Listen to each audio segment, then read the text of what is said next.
नमस्कार, Ram Ram. BNA network के YouTube channel पर आपका स्वागत है। मैं हूं कुलभूषण। अगर आप हमारे चैनल से अभी तक नहीं जुड़े हैं तो कृपया चैनल को सब्सक्राइब कर लीजिए और कंटेंट को लाइक भी जरूर कीजिए। कट्टर ईमानदार नहीं, कट्टर बेईमानों की पोल पूरी तरह से के कविता ने अब खोल कर रख दी है। ईडी ने आज एक बयान जारी किया। उस बयान में जो बातें ईडी की तरफ से कही गई हैं वो ईडी तो पहले से कहती आ रही है, लेकिन के कविता ने वो राज खोल दिए हैं, वो सारे धागे खोल दिए हैं केजरीवाल के, मनीष सिसोदिया के और पूरी आम आदमी पार्टी के जो वरिष्ठ नेता अपने आप को आज तक कट्टर ईमानदार बताते रहे। तो वो जो धागे उलझे हुए थे, के कविता ने आज वो सारे धागे खोल दिए हैं। के कविता जो कि तेलंगाना की नेता हैं, बीआरएस उनकी पार्टी का नाम है, उनके पिता केसीआर मुख्यमंत्री रहे हैं।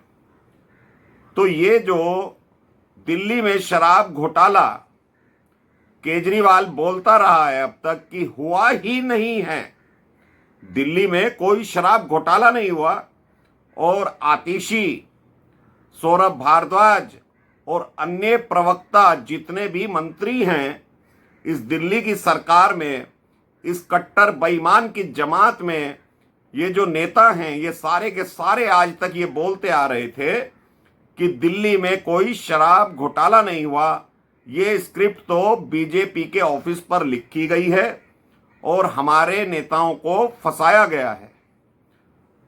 तो ईडी ने जो आज बयान जारी किया उससे ये साफ हो गया कि कविता ने अपना गुनाह भी कबूल कर लिया है और इस कट्टर बेईमान, चालबाज, नौटंकीबाज केजरी के सारी बातों पर विराम लगा दिया है। ये जो अब तक बोलता आ रहा था, इसने दिल्ली के लोगों के साथ ही विश्वासघात नहीं किया, इसने अन्ना आंदोलन से जुड़े हर एक उस व्यक्ति के साथ विश्वासघात किया है जो उस वक्त अन्ना आंदोलन से जुड़ गया था।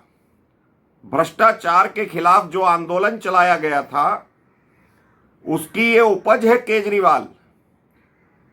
इसको जितने भी शब्दों से, गलत शब्दों से नवाजा जाए, क्योंकि हम नहीं बोल सकते, ये धूर्त प्राणी पता नहीं कौन से जन्मों का बदला दिल्ली वासियों से ले रहा है, देशवासियों से ले रहा है, और कभी भी ये सत्य बोलता नहीं है। इसकी जुबान से अगर 10 बातें निकलती हैं तो 8 बातें झूठ निकलती हैं।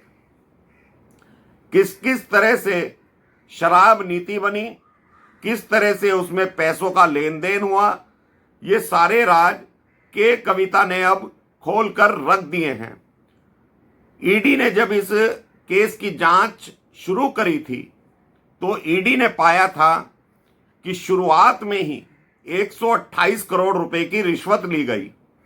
128 करोड़ रुपए रिश्वत के रूप में आम आदमी पार्टी को, जो शराब कारोबारी हैं, मैन्युफैक्चरर हैं तेलंगाना के, आंध्रा के, उन्होंने दिए हैं। तो उस बात पर आज के कविता ने स्टैंप लगा दी कि शुरुआत में ही 50-50 करोड़ रुपए 2 बार आम आदमी पार्टी के नेताओं को दिए गए, जिसमें कि अरविंद केजरीवाल और मनीष सिसोदिया का नाम के कविता ने लिया है। विजय नायर जो कि साउथ लॉबी से आते हैं लेकिन आम आदमी पार्टी के नेता थे, इन्होंने के कविता से संपर्क साधा, अरविंद केजरीवाल से बात करवाई, उसके साथ मनीष सिसोदिया, अरविंद केजरीवाल के कविता हैदराबाद के होटल में मिलते हैं और ये शराब घोटाले की नीति जो अरविंद केजरीवाल ने बनवाई थी मनीष सिसोदिया को कहकर, वो सारा पर्दा अब धीरे धीरे उठने लगा है। ईडी के 8 समन पहले गए, 9वां समन अब गया हुआ है 21 मार्च के लिए। तो ये धूर्त व्यक्ति, इसकी पार्टी की नेता आतिशी, सौरभ भारद्वाज और अन्य प्रवक्ता कहते हैं कि कोर्ट ने तो हमें जमानत दे दी। इन व्यक्तियों से कोई पत्रकार, मैं तो उन पत्रकारों को भी दलाल कहता हूं, सवाल नहीं करते।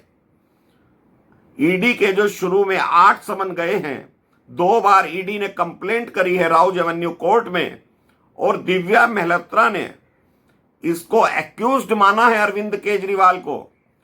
आज भाजपा के प्रवक्ता संबित पात्रा ने भी प्रेस कॉन्फ्रेंस करके मीडिया वालों के सामने वो सारे कागजात दिखाए। राउज एवेन्यू कोर्ट में जो हुआ उस कार्यवाही के अंश दिखाए, जो ऑर्डर में लिखा हुआ है वो कागजात दिखाए। तो वो बात तो हम पहले से ही कहते आ रहे हैं कि इसको जो जमानत मिली है वो ईडी के समन के लिए मिली है, कि जो 8 समन पर ये पेश नहीं हुआ तो दिव्या मल्होत्रा की अदालत ने इसको एक्यूज्ड तो मान लिया, प्रथम दृष्टया इसको दोषी मान लिया। चूंकि समन को इग्नोर करने की सजा केवल 1 महीना है 174 की धारा आईपीसी में, तो उसको जमानती आधार मानते हुए दिव्या मल्होत्रा ने इसको जमानत दे दी। लेकिन इस बात के लिए जमानत नहीं दी कि ईडी इसे समन जारी करे तो ये ना जाए। दिल्ली शराब घोटाले में किसी तरह की कोई इसको राहत नहीं मिली। उधर अब सीबीआई की एंट्री दोबारा से अरविंद केजरीवाल के लिए होने वाली है। कल मनीष सिसोदिया की जमानत पर राउज एवेन्यू कोर्ट में सुनवाई हो रही थी, तो सीबीआई के वकीलों ने कह दिया कि अभी तो हमें और अन्य गिरफ्तारी करनी है जो सिसोदिया से भी बड़े बड़े घोटालेबाज हैं। अभी सीबीआई के अधिकारियों ने इस तरह का कोई नाम तो नहीं बताया, लेकिन सिसोदिया से बड़ा तो सिर्फ अरविंद केजरीवाल है दिल्ली में। और कौन सा व्यक्ति हो सकता है? जो बड़ी बड़ी प्रोफाइल के व्यक्ति हैं उसमें के कविता थी और अरविंद केजरीवाल थे। तो साउथ लॉबी से के कविता तो गिरफ्तार हो चुकी हैं, लेकिन अभी जो बचा हुआ शुतुरमुर्ग है अरविंद केजरीवाल, उसकी गिरफ्तारी बाकी है। तो राउज एवेन्यू कोर्ट में जब 1.5 घंटा बहस हुई तो सीबीआई के अधिकारियों ने यह कहा कि अगर मनीष सिसोदिया को छोड़ दिया जाता है, क्योंकि इसके पास 16 पोर्टफोलियो रहे हैं, डिप्टी सीएम रहा है और मेन कॉन्स्पिरेटर रहा है शराब नीति बनाने में, तो जज साहब अगर आप इसे छोड़ देंगे तो ये गवाहों को प्रलोभन देगा, गवाहों को गवाही देने से मना करेगा और ये अपने रुतबे का फायदा उठाएगा। तो जस्टिस नागपाल ने सिसोदिया की जमानत खारिज कर दी। तो दोस्तों, अब सिसोदिया आज ईडी के केस में भी फंसा हुआ है, उस पर सुनवाई हो रही थी। उस पर तो 6 अप्रैल तक के लिए न्यायिक हिरासत में भेज दिया गया। सुप्रीम कोर्ट तक ये लोग नाक रगड़ कर आ गए कि जज साहब, माय लॉर्ड, प्लीज माफ कर दो। लेकिन कट्टर बेईमान लोग, बेईमानों की जमात ये कहती है दिल्ली में शराब घोटाला नहीं हुआ। अरविंद केजरीवाल धूर्त व्यक्ति, शातिर व्यक्ति, तुम्हें 9वां समन मिला है। अगर तुम सच्चे ईमानदार थे तो आज तक ईडी के सवालों का जवाब क्यों नहीं दे रहे थे? भागते क्यों फिर रहे थे? सेशन कोर्ट में क्यों गए थे? जब निचली अदालत ने, दिव्या मल्होत्रा की अदालत ने तुम्हें समन किया था 16 मार्च के लिए, तो सेशन कोर्ट क्यों चला गए थे रोक लगवाने के लिए? क्योंकि तुम चोर हो, बेईमान हो। अब तो के कविता ने 100 करोड़ रुपए की बात स्वीकार कर ली है। ईडी उसको 128 करोड़ बता रही थी, लेकिन 100 करोड़ की मनी ट्रेल तो पकड़ी गई। और वो पैसा भी कहां लगा वो के कविता ने खोल दिया है। पंजाब के चुनावों में, गोवा के चुनावों में 100 करोड़ रुपए 2 भाग में दिए गए, जिसमें अरविंद केजरीवाल और मनीष सिसोदिया का नाम के कविता ने खुद लिया है।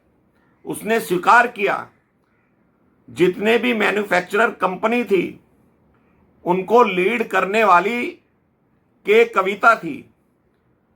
जो कमीशन 12% कर दिया गया था, के कविता ने यह भी बताया कि 6% कमीशन आम आदमी पार्टी के नेताओं को जा रहा था। तो कौन सी शराब नीति बनाई थी केजरीवाल? सिर्फ धन कमाने के लिए दूसरों की तरफ उंगली उठाता रहा तो आज तक। कभी लालू प्रसाद यादव को, कभी कांग्रेसियों को, कभी भाजपाइयों को आंख दिखाता रहा, और खुद इतना बड़ा भ्रष्टाचारी निकलेगा ये तो कोई व्यक्ति सोच नहीं सकता था। लेकिन दिल्ली की जनता ने तुम पर आंख बंद कर कर विश्वास किया, तुम्हें तीसरी बार मुख्यमंत्री बनाया। तुम उस ओहदे का, उस संविधान का सम्मान नहीं कर पाए केजरीवाल। अब तुम्हें शर्म आनी चाहिए। अगर के कविता तुम्हारे ऊपर आरोप लगा रही है तो तुम तुरंत से इस्तीफा दे दो, लेकिन नहीं दोगे। सभाओं में बोलते हो कि मैं इस्तीफा जूते की नोक पर रखकर चलता हूं। कहां है अब तुम्हारा जूता और कहां है तुम्हारा इस्तीफा? ऐसे धूर्त प्राणी और ऐसे धूर्त नेता कौन सा परिवर्तन करने आए थे ये तो बताओ केजरीवाल। नहीं बता पाओगे। नोटेरी करवाकर चुनाव लड़ते रहे, कहते रहे ये परिवर्तन ला देंगे, वो परिवर्तन ला देंगे, सिक्योरिटी नहीं लूंगा, बंगला नहीं लूंगा, गाड़ी नहीं लूंगा। सभी चीज तो ले गए। दिल्ली सरकार का जो रेवेन्यू आना था तुम तो वो भी खा गए। 338 करोड़ रुपए 6% की कमीशन के हिसाब से वो भी खा गए। 128 करोड़ रुपया पहले ही रिश्वत ले ली। जो नीति तुम लोगों ने बनाई थी उसमें तो 100 करोड़ रुपए के कविता मान गई कि तुम्हें दिए हैं। तो तुम इतने निकृष्ट और इतने भ्रष्ट हो कि तुमने उन अधिकारियों की भी बात नहीं मानी जो आबकारी नीति बनाती थी। उन्होंने इस नीति का विरोध किया था जो तुमने लागू की है, लेकिन तुमने नहीं मानी। पूर्व सीजेआई रंजन गोगोई ने भी इस आबकारी नीति का विरोध किया था। कई अधिकारियों ने विरोध किया था, लेकिन इन्होंने जनता से जवाब मंगवाए। फर्जी ईमेल के द्वारा 14,000 से अधिक ईमेल मंगवाई गई। उसी ईमेल को जब कोर्ट देखती है तो हैरान रह जाती है कि मनीष सिसोदिया क्या क्या काम कर रहा था। ये सारी उपज मनीष सिसोदिया की थी। ये जो जनता के बीच में जाते हैं कि हम वोटिंग करवाएंगे, हम जनमत करवाएंगे, तो ये फ्रॉड आदमी है।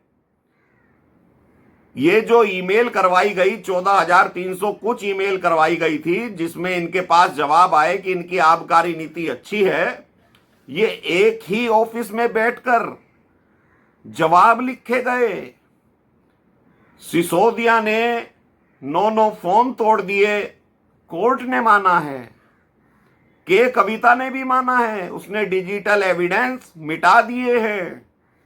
लेकिन ईडी ने वो एविडेंस सारे फिर से कलेक्ट कर लिए हैं। तो दोस्तों 100 करोड़ रुपए पहली खेप में ही शराब नीति बनाने के लिए रिश्वत ली गई। के कविता ने साफ साफ बता दिया है। जो भ्रष्टाचारी ये कहते हैं कि दिल्ली में शराब घोटाला नहीं हुआ, उनके मुंह पर यह करारा तमाचा है। हम पहले से कहते आ रहे हैं, ये मनीष सिसोदिया हो या अरविंद केजरीवाल हो, केजरीवाल से धूर्त राजनीतिक व्यक्ति इस देश में ना पैदा हुआ ना होगा। इसने चारा घोटाले के लालू यादव को भी फेल कर दिया है। ये व्यक्ति दिल्ली ही नहीं पूरे देश को भी बेच डालेगा। एक बार इसको सत्ता मिलनी चाहिए। जब पंजाब की सरकार बनी तो किस तरह से इसने तजेंद्र बग्गा को गिरफ्तार करवा लिया था, पंजाब की पुलिस भेजकर। किस तरह से कुमार विश्वास के घर पंजाब की पुलिस भेज दी थी। तो ये व्यक्ति तानाशाह भी है। आपको फ्री पानी देगा, फ्री बिजली देगा, वोट देते रहो, एक दिन बर्बाद हो जाओगे तो जब आंखें खुलेंगी उससे पहले ही आंखें खोलने की जरूरत है। अब तो के कविता जो इनके साथ मीटिंग में बैठती थी, चाय पीती थी, उसने भी स्वीकार कर लिया है कि उत्तर और दक्षिण का जो कॉम्बिनेशन बना था, शराब नीति बनी थी, 100 करोड़ रुपए के कविता ने इकट्ठे करवाकर इनके पास भिजवाए हैं। तो दोस्तों अभी के लिए इतना ही। इसके खिलाफ ऐसी बातें मेरे पास हैं जो वक्त आने पर मैं खोलूंगा, क्योंकि अभी तो इसके घोटालों के राज खुल रहे हैं। तो अभी के लिए इतना ही। आपको मेरा कंटेंट पसंद आए इसे प्लीज लाइक जरूर कीजिए, चैनल को सब्सक्राइब जरूर कीजिए। धन्यवाद, नमस्कार, भारत माता की जय।